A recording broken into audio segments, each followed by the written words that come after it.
Bad guy my boss के पिछले episodes में हमने देखा था कि पात को अपने बॉस यानी कि प्ले बॉय एरिस से प्यार हो गया है और उसे उसके लिए फीलिंग्स है। लेकिन वो इस बात से बहुत ज़्यादा हर्ट है कि एरिस बहुत सारे लोगों को प्राइवेट में मिलता है, जिसकी वजह से पात अपनी कभी भी फीलिंग्स एलिस के सामने जाहिर नहीं करता। लेकिन पात की फीलिंग्स के बारे में मिस्टर एलिस जानता है और एक रात वो पात के साथ इंटीमेट हो जाता है, जिसके बाद पात के मन में ये उम्मीद बढ़ जाती है कि मिस्टर एलिस अब बाकी लोगों से प्राइवेट मीटिंग्स करना बंद कर देगा। लेकिन ऐसा कुछ भी नहीं होता, बल्कि मिस्टर एलिस पात से ये कहता है कि वो बाकी लोगों के साथ प्राइवेट मीटिंग्स बंद कर देगा, लेकिन वो अपने करीबी दोस्त केम के साथ उसकी प्राइवेट मीटिंग्स बंद नहीं करेगा और वो उसे उसके लिए बुकिंग भी करने को बोलता है, जिसकी वजह से पात हार्ट ब्रोकन महसूस करता है और अपने जॉब से रिज़ाइन करने का मूड बना लेता है। और उसकी पोजीशन रिप्लेस करने के लिए वो एक लड़के को हायर करता है और उसे ग्रूम करता है। और जिस रात मिस्टर एलिस किम के साथ मीटिंग करने वाला था, उसी रात पात उस नए लड़के सेक्रेटरी को मिस्टर एरिस के साथ भेजता है और मिस्टर एरिस को बिना बताए वहाँ से चला जाता है। अब आगे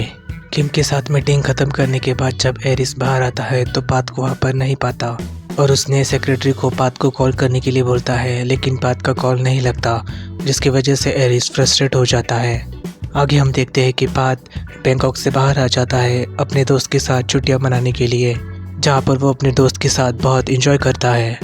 आगे पात का दोस्त बैंकॉक काम करने के लिए चला जाता है और एक दिन जब पात बीच में वॉक कर रहा होता है तभी उसकी मुलाकात अचानक मिस्टर एरिस से हो जाती है, जो वहाँ पर पात को ढूंढते हुए आया था। और उसे वहाँ देखकर पात शॉक हो जाता है और मिस्टर एरिस से पूछता है कि तुम्हें कैसे पता चला कि मैं यहाँ पर हूँ। और आगे हमें पता चलता है कि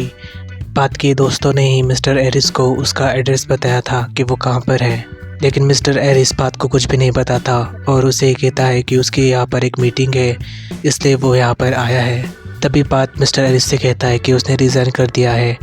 लेकिन मिस्टर एरिस उसकी बात नहीं सुनता और फ्रस्ट्रेट होकर पात फिर से होटल आ जाता है, जहाँ पर उसे पता चलता है कि उसके रूम में पानी लीक हो रहा है, जिसकी वजह से उसे दूसरा कमरा दे दिया गया है। आगे पात की मुलाकात मिस्टर फे से हो जाती है, जो पात को अपनी कंपनी में अपॉइंट करना चाहता है, जिसके लिए वो उसे काफ़ी ज़्यादा पैसे ऑफ़र करता है। लेकिन पात को पता है कि ये मिस्टर एरिस का दुश्मन है, इसलिए वो उसके साथ जॉब करने से मना कर देता है। लेकिन मिस्टर फे फिर से उसे सोचने का एक चांस देता है और अपना कार्ड उसे देकर वहाँ से चला जाता है और अपने पर्सनल सेक्रेटरी से वो कहता है कि नहीं, पात को कोई भी एटीट्यूड नहीं है और वो इसलिए काम नहीं करना चाहता क्योंकि उसे मिस्टर एरिस की फिक्र है। उसके बाद जब पात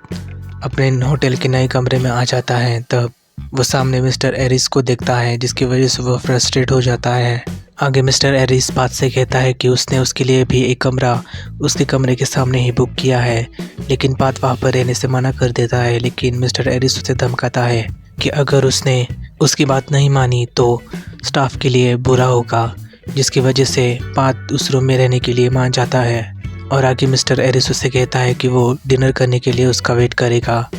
तभी उसकी नज़र उस कार्ड पर पड़ती है जो मिस्टर फोई ने पात को दिया था और फिर हमें फ्लैशबैक के सीन्स देखने को मिलते हैं, जहाँ पर हमें देखने को मिलता है कि कैसे मिस्टर फोई के साथ मिस्टर एरिस का एक्स बॉयफ्रेंड उसे छोड़कर चला गया था। और फोई का वो कार्ड देखने के बाद एरिस उसे डिस्ट्रॉय कर देता है और पात से पूछता है कि क्या तुम उसके लिए काम करने वाले हो, जिस पर पात उससे बोलता है कि नहीं, मुझे पता है कि वो तुम्हारा दुश्मन है, इसलिए मैं उसके साथ काम नहीं करने वाला हूँ।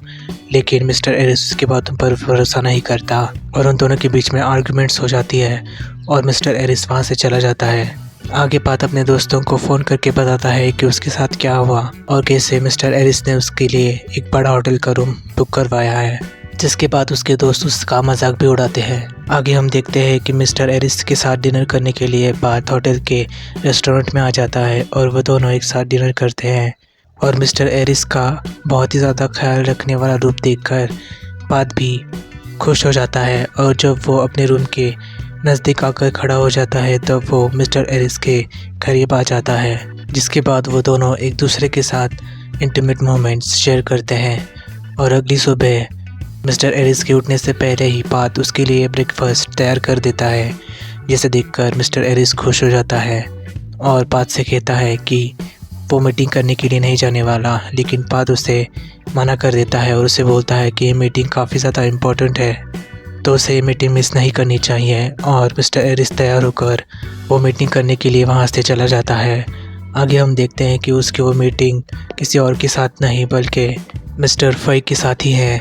जिसके साथ उसका एक्स बॉयफ्रेंड भी वहाँ पर आया हुआ था।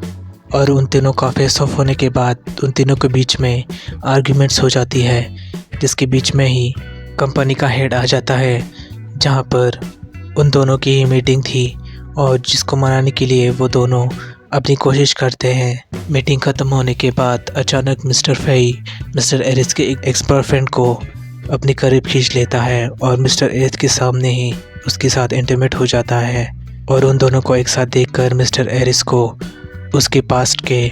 मोमेंट्स आ जाते हैं जो उसने उसके एक्स लवर के साथ गुजारे थे,